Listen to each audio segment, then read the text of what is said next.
오늘 말씀을 간략하게 요약을 하면요. 밧세바가 아이를 낳았습니다. 근데 그 아이를 낳은 내용을 어떻게 표현하고 있냐면 15절을 보면요. 나단이 자기 집으로 돌아가니라 우리아의 아내가 다윗에게 낳은 아이를. 자, 이 표현을 자세히 보십시오. 우리아의 아내가 다윗에게 낳은 아이. 그러니까 그의 정가가 그대로 표현된 거죠. 우리아의 아내예요. 다윗의 아내가. 지금 이미 이제 다윗의 아내로 변했죠. 하지만 우리아의 아내가 다윗에게 낳은 아이, 이렇게 표현합니다. 그러니까 그가 이제는 세월이 좀 지나서 아이를 낳았지만 그러나 그것은 우리아의 아내였다는 것을 분명히 하고 넘어갑니다. 자, 이런 표현을 하고 15절 다시 이어서 보면 이 아이를 여호와께서 치심에 심히 알았고, 그래서 이 아이가 굉장히 아픈 상태에 있는 것을 이야기하고 있죠. 그리고 나서 이제 다윗이 기도를 합니다.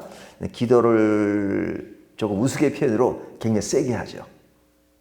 사실 세게 한다는 표현이 이 분위기에서는 어울리지 않지만 그 아이가 아프니까 낫게 해달라고 굉장히 열심히 기도하는데 그 기도를 금식하며 기도한다, 이렇게 말하죠. 16절을 보면 다윗이 그 아이를 위하여 하나님께 간구하되 다윗이 금식하고 안에 들어가서 밤새도록 땅에 엎드리니. 그러니까 진짜 기도에 집중하는 그런 모습을 보이죠. 자, 그렇게 기도했는데 결과는 어떻게 되느냐. 18절을 보면 이래 만에 그 아이가 죽으니라. 자, 7일 낼 때 그 아이가 죽었습니다. 자, 죽은 후에 이제 이야기가 나오는데 죽고 나니까 다윗이 그런 슬픔에 빠져서 어찌할 바를 모르고 그냥 혼란 상태에 있는 그런 분위기가 아니라 이젠 정신을 차리고 그리고 다시 왕으로서의 역할, 국정에 임하고 그리고 정상적인 생활을 하고 그리고 그런 이야기를 쭉 한 다음에 이제 솔로몬을 낳았다는 이야기를 합니다. 24절을 보면 다윗이 그의 아내 밧세바를 위로하고 그에게 들어가 그와 동침하였더니 그가 아들을 낳음에 그의 이름을 솔로몬이라 하니라. 그의 이름은 솔로몬이라 하니라. 그러니까 지금 밧세바가 낳은 아들은 죽었어요. 그리고 또 이제 다른 아들을 낳았는데 그 아들이 솔로몬이었다 이거죠. 그러니까 지금 이 이야기는 다윗이 정상적인 생활을 하고 국정도 제대로 운영하고 또 뒤에 보면 전쟁 이야기도 나오고 그 다음에 부부 생활도 정상적으로 돌아갔다는 이야기를 합니다. 그리고 방금 말씀드린 것처럼 24절부터 31절까지를 보면 이 전쟁에서 크게 이긴 이야기를 합니다. 그 암몬을 이긴 이야기를 하죠. 암몬의 수도를 완전히 장악하는 그 이야기를 합니다. 근데 이때 다윗이 바로 전쟁에 출전해서 이기는 거죠. 그러니까 다윗이 전쟁에 출전하는 것이 뭐가 이렇게 중요하냐? 이것은 밧세바의 사건과 비교를 하는 겁니다. 밧세바의 사건은 어떨 때 벌어졌어요? 다윗이 전쟁에 출전해야 될 때 출전하지 않고 다른 장군들 다 보내놓고 자기는 예루살렘에 남아가지고 그냥 그 위에서 이렇게 볼 때 모욕하는 여자를 보고 일어나는 사건이 밧세바 사건이잖아요. 그러니까 전쟁에 출전해야 될 때 안 한 그 사건과 지금은 회복이 되어서 전쟁에 직접 나가서 암몬을 무너뜨렸다 하는 이야기를 하는 겁니다. 그러니까 오늘 본문은 사실 그 내용이에요. 자, 이 내용 속에 이제 우리들에게 주는 메시지가 뭐냐 하는 것을 우리가 좀 살펴볼 필요가 있는데요. 첫 번째는요. 신앙에 있어서 죄를 짓지 말아야 된다는 것은 굉장히 중요한 겁니다. 인간은 나약하게도 죄를 지어요. 하지만 그럼에도 불구하고 우리는 다짐 속에 나는 죄를 지어서는 안 된다 하는 그런 생각을 갖는 건 굉장히 중요하죠. 그래서 죄를 짓지 말아야 한다는 그 생각은 굉장히 중요합니다. 하지만 또 중요한 것은 뭐냐면 죄를 지은 후에 우리의 자세도 굉장히 중요하죠. 죄를 지은 후의 자세가 우리의 인생을 완전히 다르게 만듭니다. 잘 아시는 베드로와 가룟 유다의 차이점이 뭡니까? 가룟 유다는 뭐 예수님을 배반한 사람으로 딱 낙인 찍혀 있잖아요, 우리한테. 하지만 베드로에 대한 이미지는 아주 좋은 사도로 인식하고 있잖아요. 하지만 엄밀히 따지고 보면요, 베드로도 예수님을 배반했죠. 저주까지 했어요. 막 저주라고 큰 소리는 땅땅 쳤지만 예수님이 붙잡혀 갔을 때 그냥 예수님을 저주하고 그랬단 말이죠. 성경 보면 베드로가 예수님을 저주하여 이렇게 나오잖아요. 근데 배반이죠. 그 배반이나 가룟 유다의 배반이나 베드로의 배반이나 다를 바는 없어요. 똑같아요. 그럼에도 불구하고 그의 인생은 완전히 뒤바뀐 상황이 서로 다르게 대비되는 것이 있잖아요. 가룟 유다와 베드로. 그 차이는 뭐예요? 잘못한 것은 둘이 똑같지만 그러나 베드로에게는 죄를 지은 후에 회개가 있고 그리고 정상적인 길로 갔다는 겁니다. 제자리를 돌아갔다는 거예요. 하지만 가룟 유다는 제자리에 돌아가지 않았죠. 제자리에 돌아갔느냐 갔지 않느냐가 그의 인생을 완전히 다르게 평가하게 만들었단 말이죠. 극과 극이 완전히 달라진 거죠. 그렇기 때문에 중요한 것은 죄를 짓지 말아야지만 지은 후에 우리가 그것을 어떻게 처리하느냐 하는 것이 굉장히 중요한 것을 보여주죠. 그 중요한 것은 뭐냐? 우리의 원 상태로 돌아간 겁니다. 우리가 죄를 짓기 전에 그 상태, 주님을 바라보고 주님을 향하고 주님 안에 거하는 그런 상태로 돌아가는 것. 그래서 돌아간다는 것이 굉장히 중요해요. 그래서 우리가 탕자의 비유를 볼 수 있잖아요. 탕자가 집을 나갔습니다. 하지만 탕자를 기다리는 아버지의 마음을 하나님의 마음처럼 굉장히 리얼하게 표현하잖아요. 하나님은 우리를 늘 돌아오기를 원하세요. 제자리로 오기를 원하시는 거죠. 근데 탕자가 어떻게 됐어요? 제자리로 돌아왔죠. 아버지 집으로 돌아왔죠. 돌아오니까 아버지가 잔치를 열고 아주 기뻐하잖아요. 그러니까 회개라고 하는 것은 원래 자리로 돌아오는 겁니다. 우리가 어떤 상황 속에 잘못한 것을 그냥 뉘우치는 것도 중요하죠. 기본이고. 하지만 가장 중요한 것은 기본은 원자리로 돌아오는 것이다 하는 겁니다. 두 번째는 돌아오는 것, 회개에도 결단이 필요합니다. 그 결단이라고 하는 것은 뭐냐면 가장 기본적인 것은 하나님과의 대화를 회복하는 거예요. 대화를 회복하는 것. 그 대화를 회복한다는 것은 당연히 믿음을 가진 사람은 아무리 타락하고 그래도 기도하고 그러죠. 물론 그렇죠. 하지만 대화를 회복한다는 것은 뭐냐면 그냥 종교적인 독백이나 종교적인 형식의 기도를 말하는 것이 아니라 우리의 기도라고 하는 것은 살아계신 하나님과 우리와의 대화예요. 우리가 사람 간에 대화하듯이 하나님과 대화하는 겁니다. 그 대화한다는 것은 그냥 종교적인 언어로 그냥 만군의 하나님이 여호와시오 이런 그런 제사장들이 하는 그런 형식이 아니라 늘 우리가 사람 만나면 그냥 자연스럽게 대화하잖아요. 우리가 기도 훈련에 있어서도 가장 중요한 것은 너무 종교성에 빠지지 말고 그냥 하나님과 대화하듯이. 그래서 저는 어떤 분이 예수 믿은 지 얼마 안 됐는데 기도를 했다는 거예요. 그러니까 어떤 성도님 물어 뭐라고 기도하셨어요? 그래서 이렇게 기도했대요. 하나님 밤새 안녕히 주무셨습니까? 그거 귀엽잖아요. 그렇게 기도 훈련이 필요해요. 그래서 우리가 잘못한 그 이후에 하나님과의 관계가 회복됐다는 것은 뭐냐면 하나님께 그냥 자연스럽게 대화의 그 평상시를 유지하는 겁니다. 그 평상시를 유지한다는 것은 뭐냐면 내가 지금 겪고 있는 그 모든 것들을 그냥 아뢰는 거예요. 그래서 시편의 기도를 보면 시편의 기도는 복에 대한 내용보다는 저주에 관한 내용이 많아요. 3분의 2가 저주에 관한 내용이에요.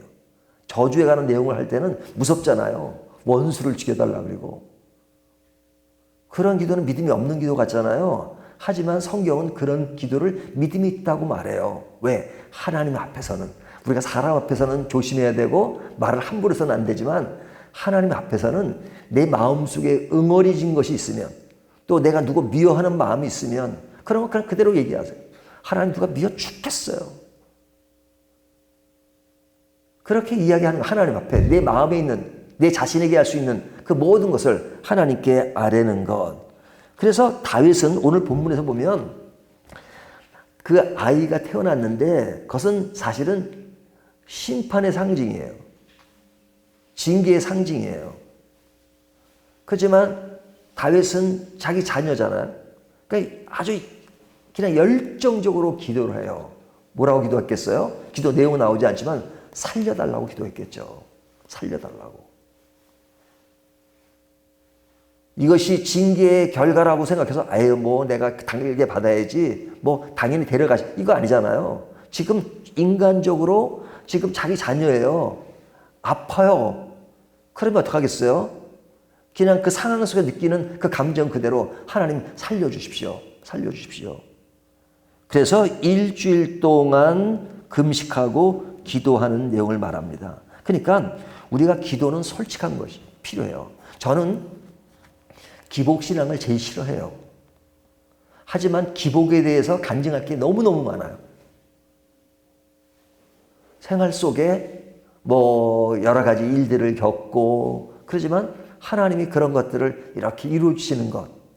그렇기 때문에 하나님 앞에는 정말로 배고프면 배고프다고 말하고 슬프면 슬프다고 말하고 그리고 누가 얄미우면 얄밉다고 말하고 모든 것을 이렇게 그냥 있는 그대로 말하는 것이 중요해요. 중요한 것은 뭐냐면 내가 그렇게 기도를 할 수 있지만 그 결과에 대해서는 무조건 따라가는 겁니다.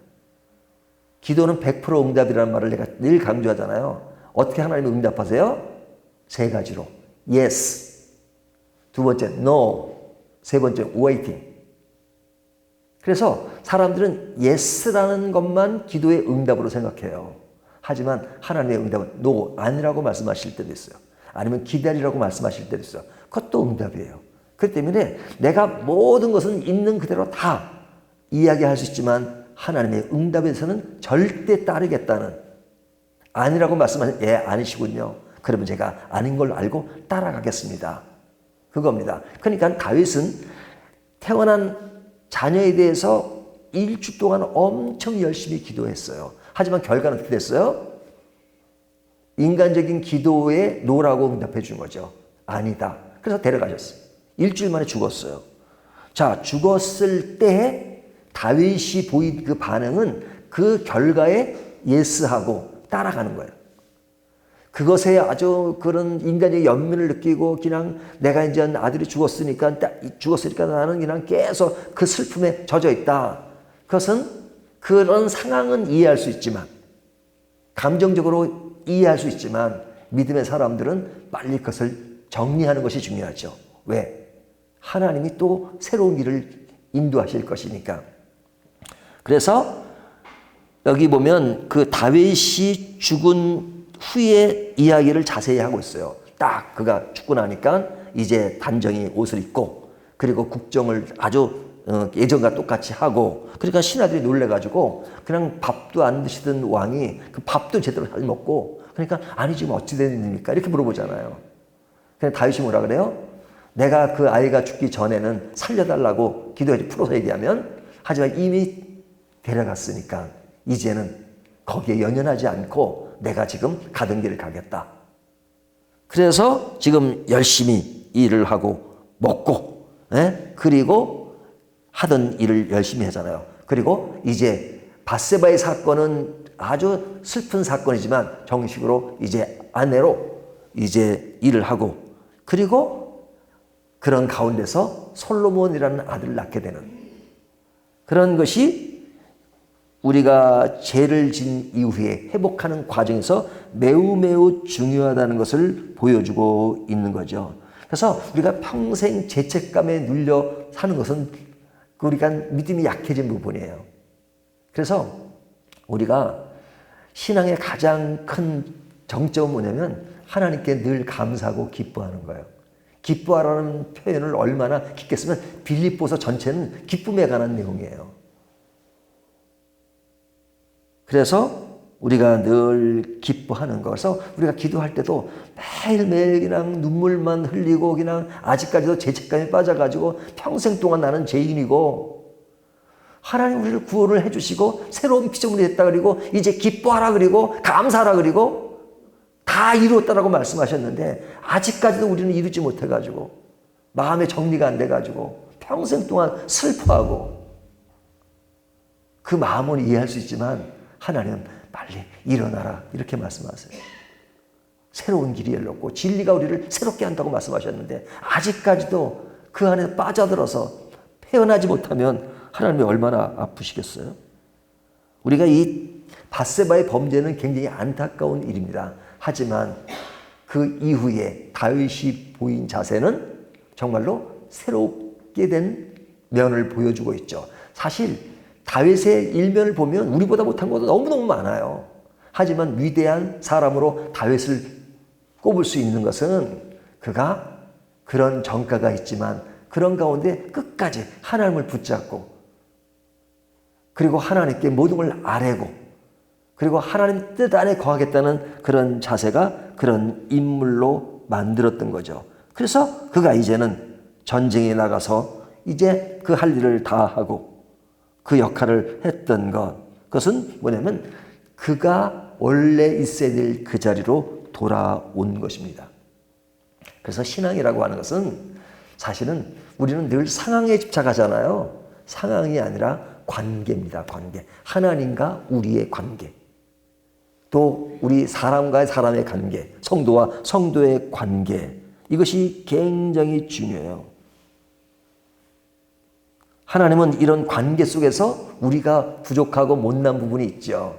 하지만 사랑하시기 때문에 이런 매도 드시고 그런 가운데서 우리가 하나님이 하신 그 일을 보고 또 하나님은 우리에게 그런 마음으로 다가오십니다. 그래서 제가 늘 강조하는 것이 상황을 바라보지 말고 하나님을 바라봐라. 하나님이 주신 선물, 하나님이 주신 능력, 하나님 주신 어떤 것에만 관심을 갖다 보면 하나님 자신에 대해서 멀어져요.